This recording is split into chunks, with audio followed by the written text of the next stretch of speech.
Hi there. So it's no longer morning, I think, in Israel. I don't think. But today's Rosh Hashanah, the Jewish New Year. So I wanted to wish everybody Rosh Hashanah. And I don't know if that's the right way to pronounce it. And I'm sorry. I'm still trying to figure out the lighting in here. So we'll get it right one of these days. I know I look like I'm sitting in a shadow, even though I've got 8 lights here, 4 lights there, but I don't have anything right here, so right in front of me. So the holy days. I haven't heard a lot of news today. I was just listening to Hank Kuhneman on Elijah Streams. Welcome, Greg. I hope you have been safe. Well, you're here, so obviously you've been hanging in there in the air. Greg, did you hear about the 747 plus 5 other planes on the ground in northern Kabul that they're filled with Americans and interpreters and whoever else is good to bring over home? They were going to go to Qatar first, and they are not allowed to leave. The Taliban is holding them hostage. They want more, whatever more is, before they will release them, if they will release them. I have heard that there are American medical staff who are stuck over there and hiding to the best of their ability. But pray Psalm 91 for them. Pray for their courage. Pray for their relationship with God, with what they're going through, and pray for their safety. But most of all, pray for their faith in God to be strengthened during this time, that they won't give up, that they won't lose hope, that they will accept what God chooses for them, because it is God's choice. But if God would be gracious and merciful and allow them to come home, that God would let them come home. You know, we're definitely in a season of change. I mentioned on Friday the fact that 5 is a number of grace, 8 is a number of new beginnings, and 5782 is the Jewish New Year that began today. So wouldn't you know, I didn't write down the ideas of things that I was going to share. And do you think when I went live that I can now remember all the stuff I was going to tell you guys about?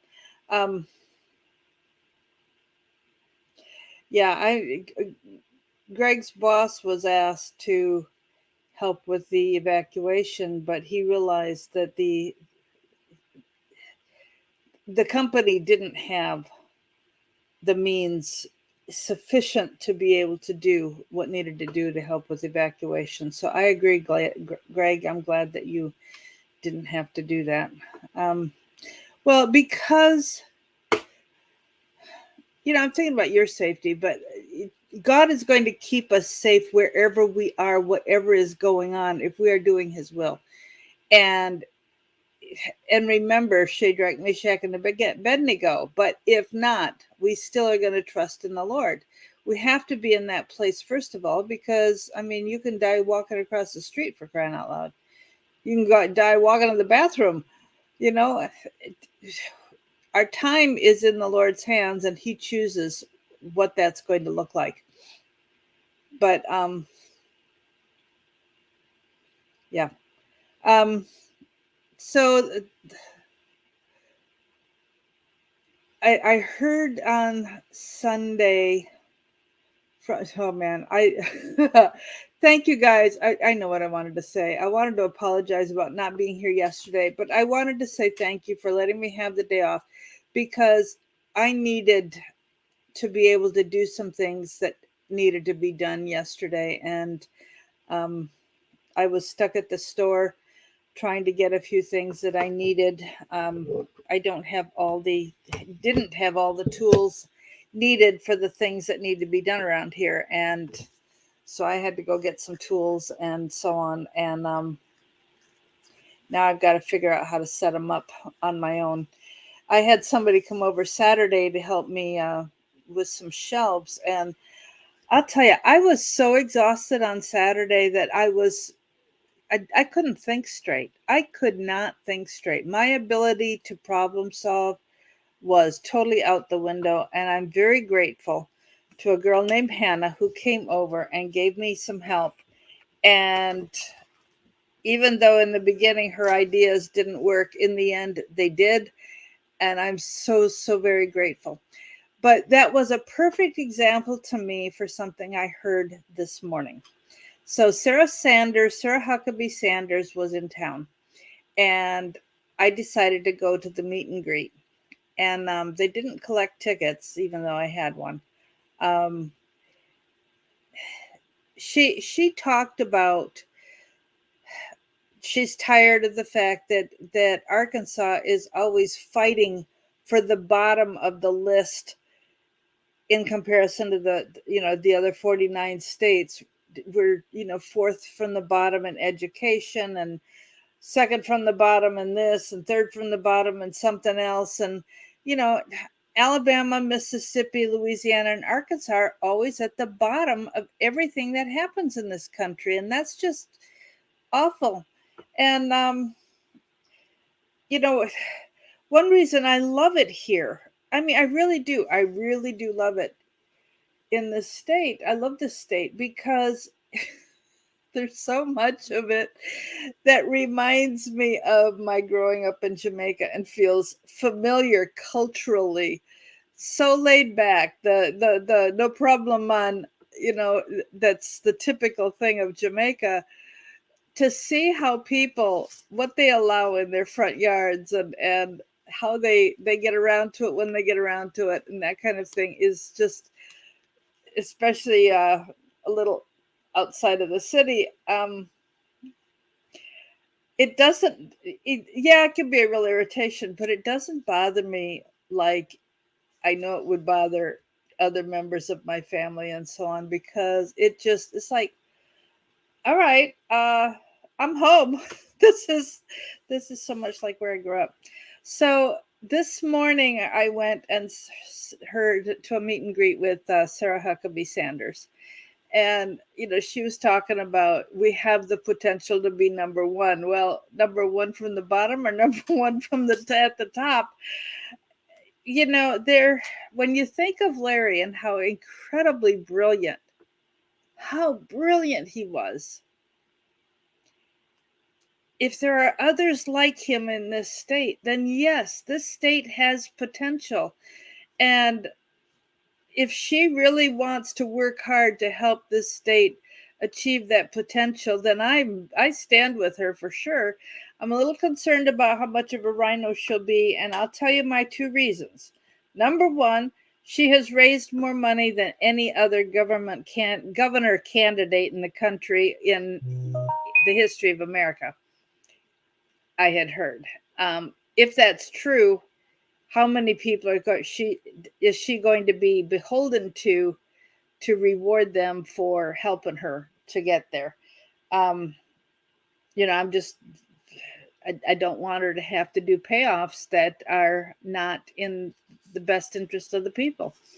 And then, I've seen her with a couple people talking about them being friends, and they're not people that I would. It's one thing to be associated, but not to be friends with. It just concerned me.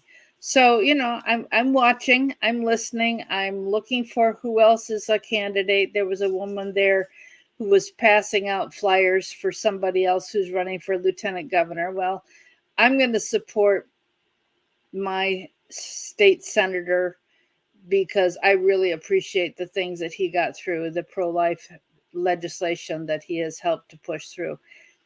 So he's running for lieutenant governor, and so he's the one I support.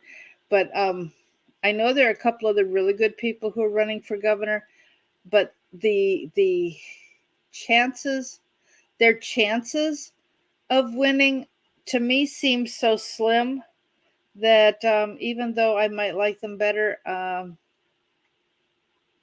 It's not just a matter of voting for the winner.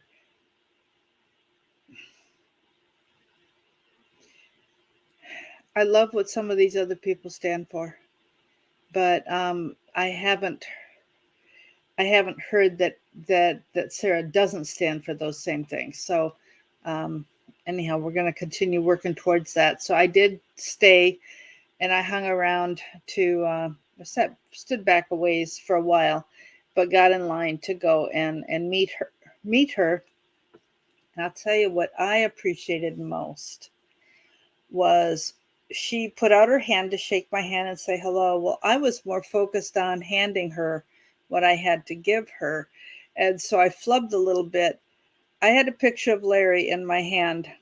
It was the cover of the funeral brochure.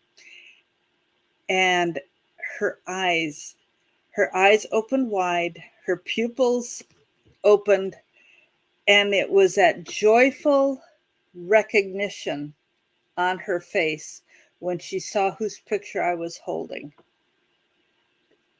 That meant so much to me, that she knew who he was instantly. She recognized his name and face there. The delight on her face quickly. And I had my business card there with contact information and a list of about 6 things that I had done with and for Larry, and said that I'd like to help her campaign if there's a way I can fit in to give me a call. So we'll see if she does or not. But her acknowledgement was so spontaneous and obvious and immediate. It really warmed my heart. So I was very grateful for that. Now, there was none of Larry's family there, but there was somebody there that I was looking around for, wondering if she had made it, and was expecting to see her. Our eyes never locked. I was ready to smile and say hello, but the look on her face made me think she probably had noticed I was there, and I decided I wasn't going to rub in anything. I just, after I met Sarah, I just left. So, we'll see what comes of it. I highly recommend listening to Hank Kuhneman on Elijah Streams. He's just finishing up right now. He's done now. It's been the last hour. He really had some good things to say. Getting into scripture, the message Sunday was about suddenly. And I have somebody who texts me scripture and what God says to her every morning, and she has been pushing all week, God suddenly, God suddenly, God suddenly. We wait and wait and wait. Remember, Jesus Christ the same yesterday, today, and forever. But that's also a matter of God at the same time sees yesterday, today, and forever. It's all now to him, which is so foreign to us because we are limited by space and time. But there is no space and time with the Lord. He sees it all at once. And so to hear that Jesus is coming soon, soon is a relative term, and it means different things to different people. And I could think that soon means in the next 3 minutes, and somebody else can think soon means in the next 3 weeks. God could mean in the next 3 or 300 years. We don't know. We are told that we won't know the day or time, but we can recognize the signs. And one of the things Hank just commented on that I want to just look at real briefly was Jesus was telling his disciples a parable that they should always pray and not give up. Always pray and not give up. And one of the things that struck me when I was driving home from the meet and greet with Sarah Huckabee today, or Sarah Sanders today, was that since Larry died, my prayer life isn't what it used to be when he was alive. And I was very convicted about that. So we are to always pray, and of course to not give up.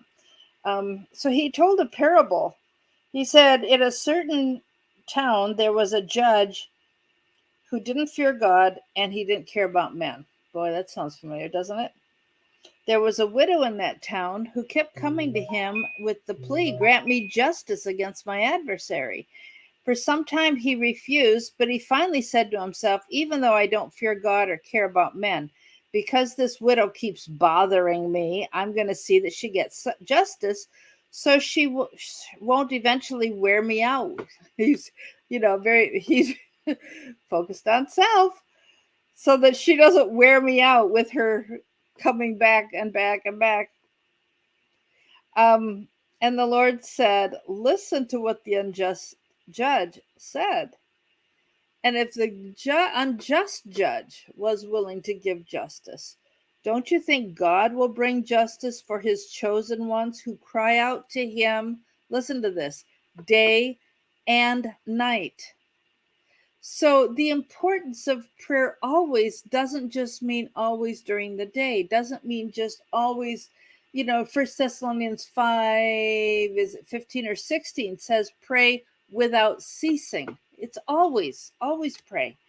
Um, Andrew Murray wrote a book called Practicing the Presence of God.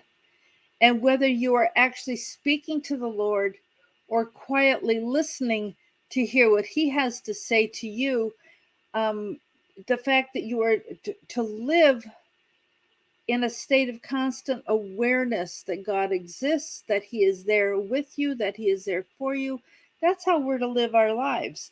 And then it says, will God keep putting them off? He will see that they get justice quickly. It's that suddenly. Here's this woman back and back and back. She's waiting and waiting and waiting for justice. And when it comes suddenly. And when the Son of Man comes, will he find faith on the earth? That's something to be thinking about. Will you still have faith because we have to wait? Look at the example God gave us in our very own lives. The fact that from conception to birth takes, barring unusual circumstances, approximately 9 months. Some come very early, some come late. I had a child that came 3 weeks past due date. I had other children that came early. Rarely does somebody come actually on their due date, and that happened to 2 of my kids. So when God is ready to move, it's a snap of a finger and it's done. Just like with that judge, but she had to wait. I mean, look at Abraham having to wait 25 years for what God promised. And the pastor on Sunday talked about the man at the pool of Bethesda, pool of Siloam.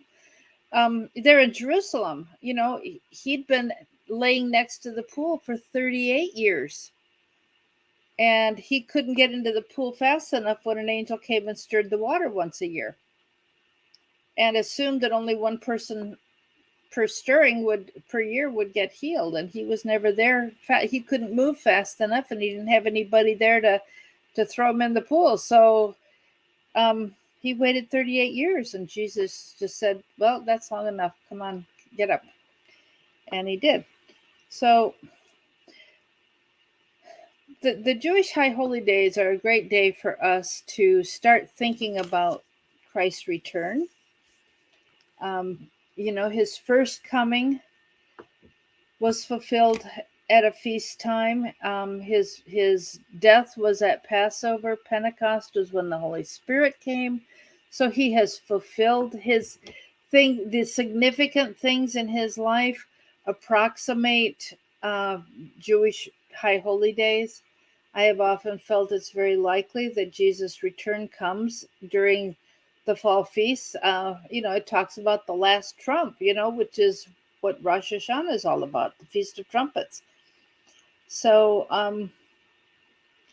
Don't know for sure, but even though we don't know the day or the hour, we certainly know the season. So in Matthew 21, watching the time here, in Matthew 21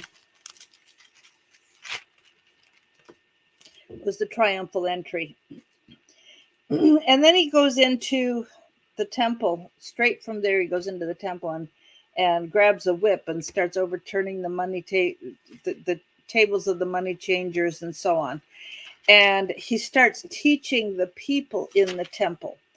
Then we get to chapter 24, and Jesus left the temple and was walking away when his disciples, and don't forget, he had said, that in 3 days I'm going to rebuild this temple.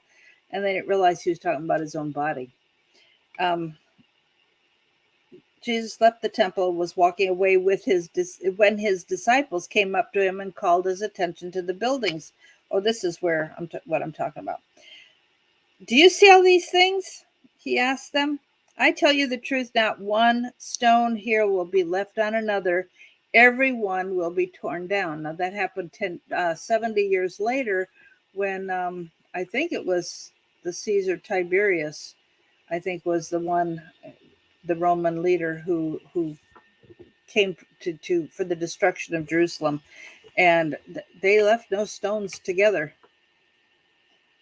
As Jesus was then, now they've gone up to the Mount of Olives overlooking Jerusalem. And when Jesus returns, he's going to set foot on the Mount of Olives. There's going to be a huge earthquake, and the mount is going to split in two.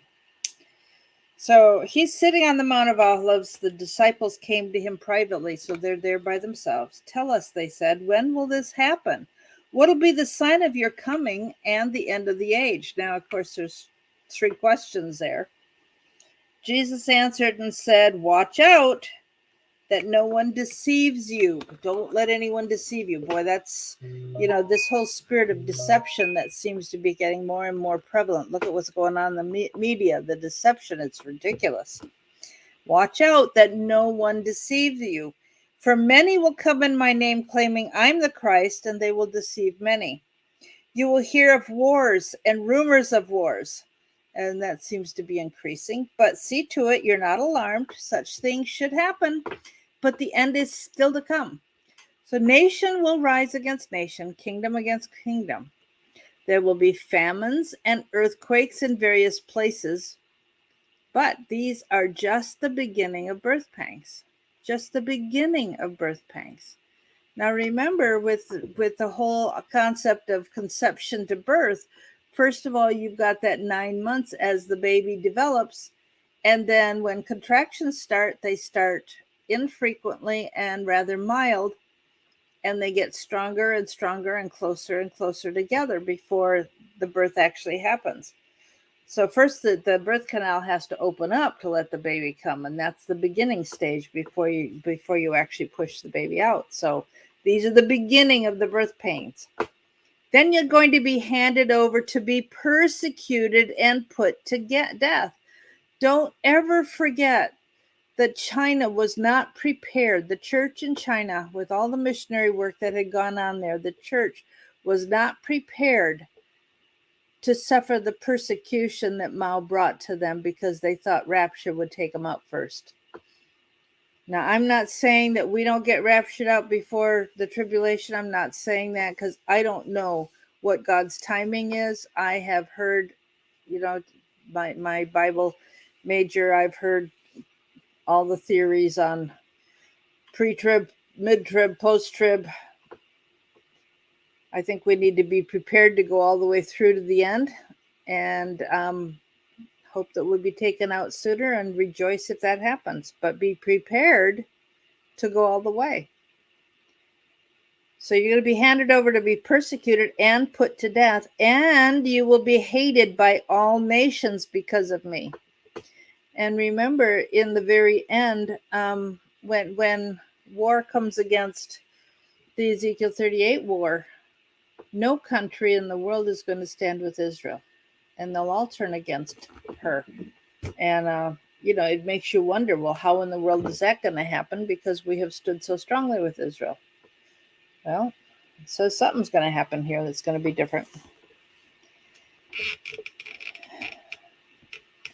At that time, many will turn away from the faith. That's why in Luke, what was I just reading? Luke 18, it says, when I come back, will I find any faith left on the earth? That was Luke 18.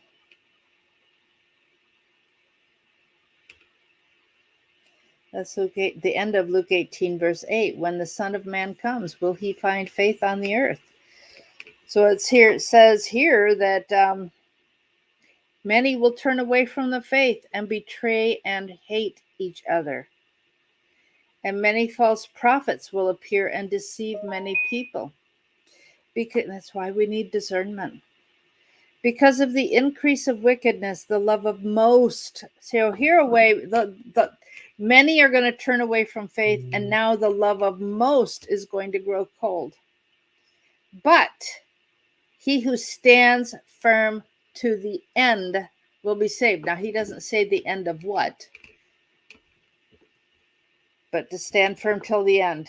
And this gospel of the kingdom, and that's why I claim my healing from the toxins that were, put in my body when I was in the hospital, because I know my calling since high school has been that I'm to be an encourager through these dark days at the end. So Satan's not going to take me out because I have to fulfill God's purpose for me. Because of the increase of wickedness, boy, we're seeing that, the love of most will grow cold, but he who stands firm to the end will be saved. And this gospel of the kingdom will be preached in the whole world as a testimony to all nations, and then the end will come. Now, we know because of the internet that the gospel has been preached throughout the whole world. They have access. If they only have access to internet, there's still remote areas that don't get it very often. So when you see standing in the holy place the abomination that causes desolation, now that's supposed to be mid-trib, in the middle of the tribulation, spoken of through the prophet Daniel, then let the reader understand, let those who are in Judea, that's an area of Israel, let them flee to the mountains, which is going to be in Petra, Jordan, which is why Oral Roberts put 80,000 Bibles hidden among the rocks of Petra. Let no one on the roof of his house go down to take anything out of the house. Let no one in the field go back to get his cloak. How dreadful it'll be in those days for pregnant women and nursing mothers. So please pray for your children and grandchildren that they will not be pregnant or nursing if they need to flee, particularly if you live in Jerusalem. But we don't know what's going to happen here either with that need. Or for us as old folks getting old and decrepit and don't have the ability to do that. Pray that your flight will not take place in winter. Boy, I've prayed that frequently. Or on the Sabbath, because, you're expected to be worshiping the Lord with other believers. For then there will be great distress unequaled from the beginning of the world until now, and never to be equaled again. If these days, now here's a wonderful promise. If these days had not been cut short, no one would survive. But listen to this. But for the sake of the elect, in other words, the remnant, those of you who have been chosen by God and are saved by God, for the sake of the elect, those days will be shortened. And when I've pondered that verse a lot, my thought has been that as the evil is increasing, what God is going to do, the days are shortened because I think we've got a 7-year tribulation, but I think he packs the worst of it into the end of it so that shortens the worst days. Okay, that's my opinion. At that time, if anyone says to you, look, here's Christ, or there he is, don't believe it.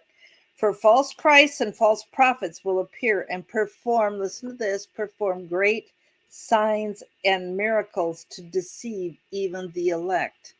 So we've got to be very cautious. It's not that, It's not that we don't have authority over sickness and so on. There is signs and wonders that are going to be done by the elect as well as by the demonic. Satan copies everything. And so we have to have great discernment what kind of power is providing the healing that we see. If it was even possible for the elect to be deceived. See, I've told you this ahead of time. So if anyone tells you there he is out in the desert, don't go out there. Or here he is in these hidden rooms inside here. Don't believe that either. For as the lightning comes, this is the suddenly part, right? For as the lightning comes from the east and flashes to the west, so will the coming of the Son of Man be. Wherever there's a carcass, there the vultures will gather. Now, why does he throw that right after the zoom? Here he comes, you know?